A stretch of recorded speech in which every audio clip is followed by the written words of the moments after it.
I mean, I would have to say, of course, that all craftsmen are artists.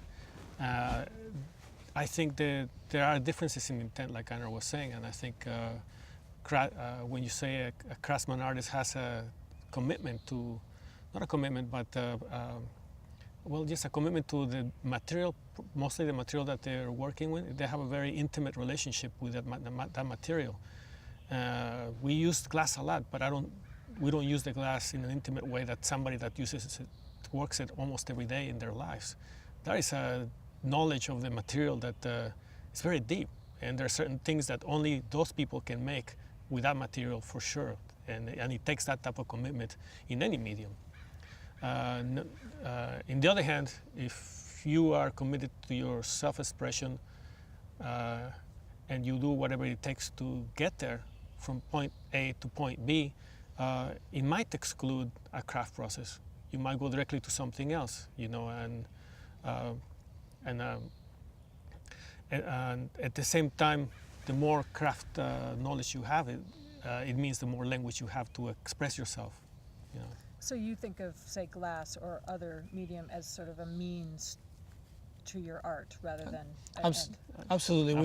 We don't see it as you know, we don't see that it's glass art. We think it's art, and then what it's made out of is secondary. I guess if you wanted the little maybe a small explanation for that would be, are you working for the medium, or is the medium working for you? If you're working for the medium, there's an intimacy, and of course you become a master at it, and that's something that it's a lifetime. And then you know, an artist maybe more looking for. You have to really question whether that's the best medium for what you have to say. And we tell this to students when we work in places like Pilchuck all the time. Yes, you made something out of glass, but is it the best thing for what you're trying to say? And I think it's a good question. It's not to dissuade people, certainly. It's just when you're trying to work with ideas, we certainly don't have time to learn everything, and we have to be practical about these things. And so you have to be, at some point, say, I'm really going to get good at something, or I'm really going to figure out how to get good at what I want to say. And then you really have to be open to other things, I think, because otherwise, you know, I guess a good line is to be self-defined. We really believe that being self-defined is self-limiting. So we've been in exhibits as Mexicans, as Americans, as Californians, as Chicanos.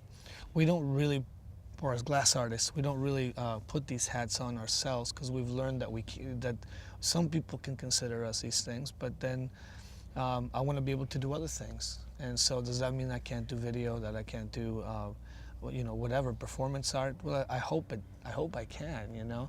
But if you are only known for one thing, it's very difficult to pop out of that. So for us, it's kind of the survival of the possibility of doing something new for us and different.